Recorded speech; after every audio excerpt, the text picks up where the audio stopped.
So how does JFK and the Sabotage Bay of Pigs figure into all of this? There's been a great myth. Everybody's heard it over and over and over again. The Bay of Pigs failed because JFK broke a promise. He broke a promise to provide air support, air cover for Brigade 2506. And we know that this is a myth for a number of different reasons, but let me kind of cut to the documents, if I might. Did Kennedy promise direct U.S. military intervention if necessary in the form of jet air cover? And if so, did he actually break the promise? Next slide, please. First of all, we have to ask ourselves the question, did he have the authority to do such a thing? Could the president have ordered, while bound by the prohibitions of National Security Directive 5412/2, could he have ordered U.S. Navy jets to provide air cover, particularly from the USS Essex that was standing by? The answer is unequivocally no, for a number of reasons. One reason is it just is not the right thing to do, right? But the second reason is this was a CIA covert operation. So by definition, you don't involve military. You maintain plausible deniability. But who hatched the idea? Was this a Kennedy idea? We all know that it wasn't. It started in the Eisenhower years. And during the lame duck period, what happened? It got escalated very, very quickly. But if we read from the record, thanks, Randy. If we read from the record, from its inception, the plan had been developed under the ground rule that it must retain a covert character, okay? At the end it says, the ground rule meant, among other things, that no U.S. military forces or individuals could take part in combat operations. So that's pretty clear right there. If you move on to the next document, we also know that 4 days before the invasion, the project chief, J.C. King, sent an emergency cable to Puerto Cabezas, Nicaragua, where the Brigade 2506 was going to be launching from. We had B-26 bombers, 16 of them down there, that were going to be flown by the pilots of the anti-Castro Cuban force. And the cable reads, please, and by the way, this was to Colonel Jack Hawkins. It says, please advise emergency precedents if your experience during the last few days have in any way changed your evaluation of the brigade. And B, for your information, the President has stated that under no conditions will U.S. intervene with any U.S. forces. This is 4 days before the invasion. Colonel Hawkins replies the same day in a cable, and I'll get to that portion of it, but let me start with this. He says, my observations the last few days have increased my confidence in the ability of this force to accomplish not only initial combat missions, but also the ultimate objective of Castro's overthrow. That's just about as positive as you can get. And he goes on in the next few paragraphs to delineate exactly why he is so confident that they will be able to do this. On the next page, he goes as far as to say the brigade is well organized and is more heavily armed and better equipped in some respects than U.S. infantry units. And in the next paragraph, he goes on to say, Lieutenant Colonel George Gaines, U.S. Air Force, informed me today that he considers the B-26 squadron equal to the best U.S. Air Force squadron. So this is not a bunch of ragtag people going to try to do a nighttime thing and not get caught. This is a pretty formidable group of people, according to Colonel Jack Hawkins. And then finally, F, it says, the brigade officers do not expect help from U.S. armed forces. So Kennedy has informed them that he's not going to do it, and Hawkins has gone back and said, and they know you're not going to offer any assistance. Okay? That's what a covert mission is. Next slide, please. Did the anti-Castro Cubans expect direct intervention by the armed forces, and do they harbor hatred towards JFK for not providing it? Interesting question, because it's twofold. The first one I think we've kind of eliminated. It looks very much like there never was a promise at all, officially, okay? And it was reported back that they didn't expect it. But could it be, I thought, was there a rhetoric? Maybe Kennedy in a news conference or something made statements that led them to believe this, so in the back of their heads, they always thought he'd come to the rescue. But next slide, you'll see that that's just not the case. 5 days before D-Day, at a press conference of April 12, President Kennedy was asked, and I quote, how far would the U.S. go to help an uprising against Castro? And Kennedy's answer is, first, I want to say that there will not be, under any conditions, an intervention in Cuba by the United States Armed Forces. So this isn't something they did that they got off the airwaves. Okay, they got it from somewhere, though. I think somebody said the letters of some agency here earlier that might be somehow responsible for this impression. If you go to the next slide, folks, yes, Gary. 2 slides Yeah, but that memorandum is to Maxwell Taylor from the Cuban Study Group, but it is referencing a cable that went out on April 13th. Okay? Everybody with me on that? I don't make those kind of mistakes, Gary. I'm not a doctor. No, I'm kidding. Thank you very much. No. The memorandum to the Cuban Study Group that went to Maxwell Taylor happened obviously after the invasion was over. So when Kennedy, which is I'm getting to right here, Kennedy appointed the Cuban Study Group, and everyone involved in it had to report to the Cuban Study Group. So one of the things that was reported was this cable was uncovered that was sent on the 13th of April before the invasion, but the date of the memorandum, like Gary pointed out, was the 26th. So the Cuban Study Group consisted of 4 people: General Maxwell Taylor, highly decorated, highly celebrated officer who had retired. Kennedy brought him out of retirement. He didn't have a dog in the fight, right? He wasn't even technically in the military at the time that this happened. He is very familiar with these types of operations, or at least operations. I don't think there was ever an operation quite like this one. Allen Dulles, DCI, had to be involved with this. The Chief of Naval Operations, Arleigh Burke, was in support, far off the coast of Cuba, not that far off, but there for support purposes. And of course, the president's brother, Robert Kennedy. The document that you're looking at there, the top of it, it says the immediate cause of failure of Operation Zapata. And it goes through a list of various things that contributed heavily to the failure, ultimate failure of the operation. But of all of them, listed in item number 8, when we get there, it says the effectiveness of the Castro Air Force over the beach resulted from a failure to destroy the airplanes on the ground before or concurrently with the landing. And further down in number 8, it says the cancellation of the airstrikes planned at dawn on D-Day, the last mentioned, was probably the most serious, as it eliminated the last favorable opportunity to destroy the Castro Air Force on the ground. And it goes on to say at the bottom, finally, there was the failure to convey the issue to the president when the opportunity was presented and explained to him with proper force the probable, excuse me, my eyesight is going, military consequences of a last-minute cancellation. Next slide, please. So what happened was, initially what the plan was, the State Department was afraid of having airstrikes into Cuba because they want the United States to always look innocent and everything.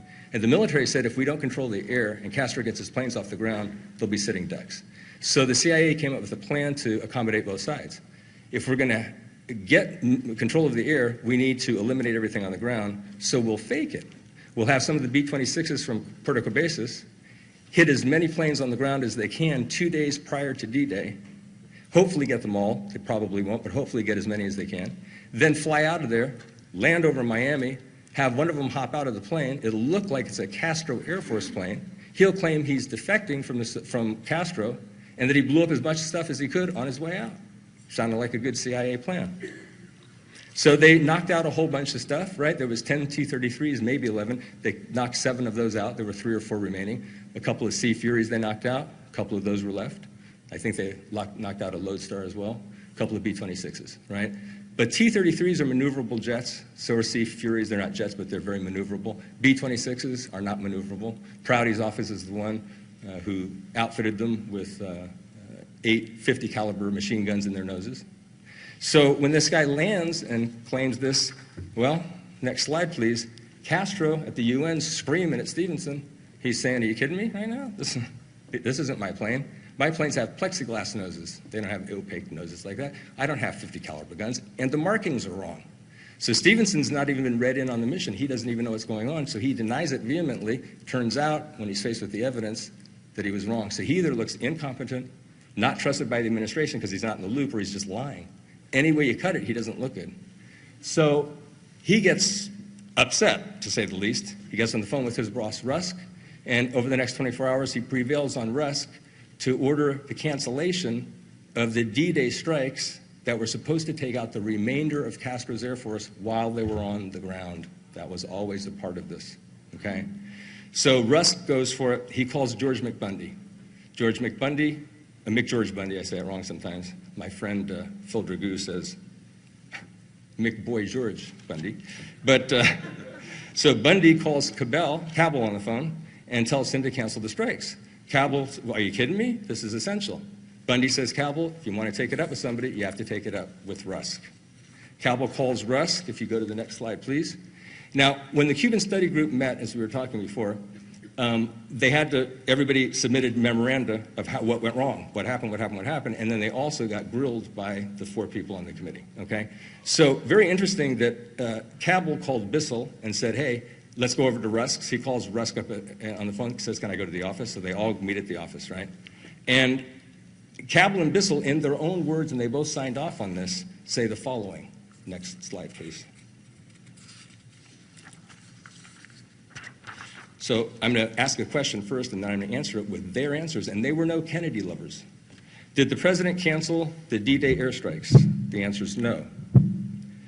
At about 9:30 p.m. on 16 April, Mr. McGeorge Bundy, special assistant to the president, telephoned General Cabell of the CIA to inform him that dawn airstrikes the following morning should not be launched until they could be conducted from a strip within the beachhead, etc. Okay? Next slide. The original one, I'm not positive. Well, I think it originated in Nicaragua, but then it landed in Florida. That's my understanding. Thank you. Okay. So, but the most important part of it is that it landed in Florida. When the president was made aware that the cancellation of the airstrike was being considered, and he was not made aware, how do we know? Again, this is from their own words. It's also in the Foreign Relations of the United States, but in their own document, Cabell and Bissell say this. The Secretary of State indicated subsequently that Cabell and Bissell's presentation led him to feel that while the airstrikes were indeed important, that they were not vital. However, he offered them the privilege of telephoning the president in order to present their views to him, and they saw no point in doing that. So Kennedy was left out of the loop. So next slide, we've got Bissell and Cabell, and we've got Rusk. And between the 3 of them, for all I know, they sat around and played poker that night, drank some martinis, had some cigars, and said, gee, do you think that he'll cave tomorrow morning when he sees those guys dying on the beach? Think maybe we can get him to break NSC 5412? He's a young president. He's only been in there for a few months. Just want to comment real quick. Another example, you know, the thing that really bothers me is this information is available. Anybody who wants it, you can find it. You can figure it out for yourself. You don't have to take my word for it. But you can go anywhere and you can look at almost anything on the internet. You can go from Britannica, which I've done, to Wikipedia, which I've done, to wherever you'd like to go. 1 minute. And you'll notice that you'll find the same drivel over and over again, that it failed because Kennedy broke a promise. In November of 1984, Dr. Jack B. Pfeiffer, former chief of the CIA's history staff, unsuccessfully attempted to get his manuscript titled The Taylor Committee Investigation of the Bay of Pigs declassified. It just got declassified 2 years ago, July, over 50 years later. And in it, he says, next slide, once again, the reader, next slide. Thank you, sir. Once again, the reader is reminded of the comments which General Cobb made to the Secretary of State, Dean Rusk, during the course of the 16 April discussion. Did anybody recall him having Kennedy on the phone while Cabell is communicating to him the necessity here? No, because it didn't happen. Okay, this is an over 320-page report by Pfeiffer, and he's repeating the same lie that was repeated earlier. The only time that anybody was on the phone with Kennedy in Rusk's office was the next morning at 4:30 a.m. of the 17th.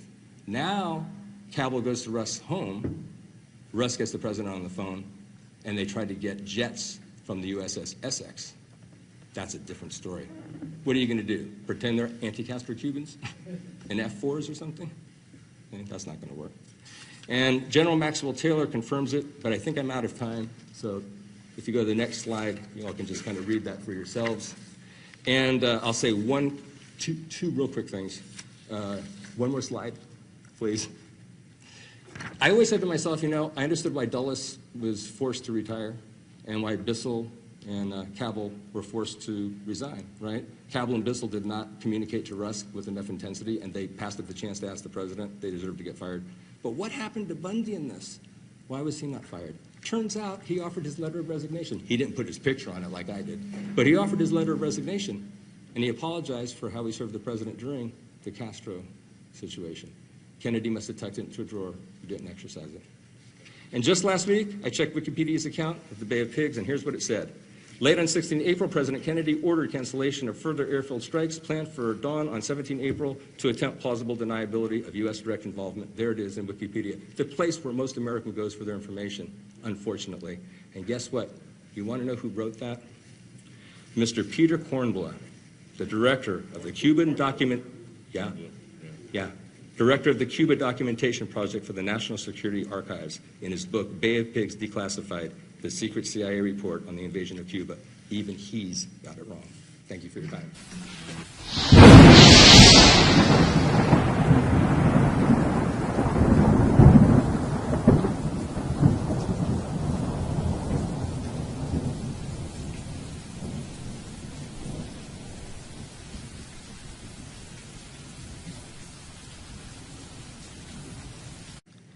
And we know that this is a myth for a number of different reasons, but let me kind of cut to the documents, if I might.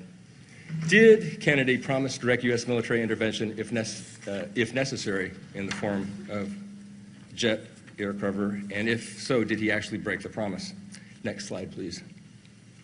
First of all, we have to ask ourselves the question, did he have the authority to do such a thing? Could the president have ordered, while bound by the prohibitions of National Security Directive 5412/2, could he have ordered U.S. Navy jets to provide air cover, particularly from the USS Essex that was standing by? The answer is unequivocally no. It says, at A, please advise emergency precedents if your experience during the last few days have in any way changed your evaluation of the brigade. And B, for your information, the president has stated that under no conditions will U.S. intervene with any U.S. forces. This is 4 days before the invasion. Colonel Hawkins replies the same day in a cable, and I'll get to that portion of it, but let me start with this. He says, my observations the last few days have increased my confidence in the ability of this force to accomplish not only initial combat missions, but also for a number of reasons. One reason is it just is not the right thing to do, right? But the second reason is this was a CIA covert operation, so by definition, you don't involve military. You maintain plausible deniability. But who hatched the idea? Was this a Kennedy idea? We all know that it wasn't. It started in the Eisenhower years. And during the lame duck period, what happened? It got escalated very, very quickly. But if we read from the record, thanks, Randy. If we read from the record, from its inception, the plan had been developed under the ground rule that it must retain a covert character. Okay? At the end, it says the ground rule meant, among other things, that no U.S. military forces or individuals could take part in combat operations. So that's pretty clear right there.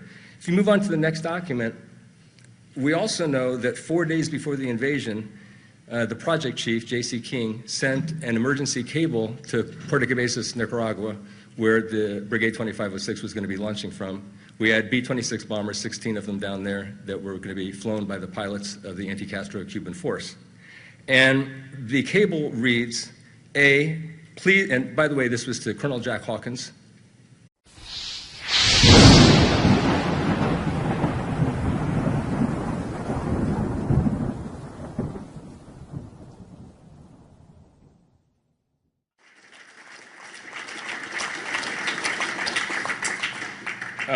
So how does JFK and the Sabotage Bay of Pigs figure into all of this? There's been a great myth. Everybody's heard it over and over and over again. The Bay of Pigs failed because JFK broke a promise. He broke a promise to provide air support, air cover for Brigade 2506.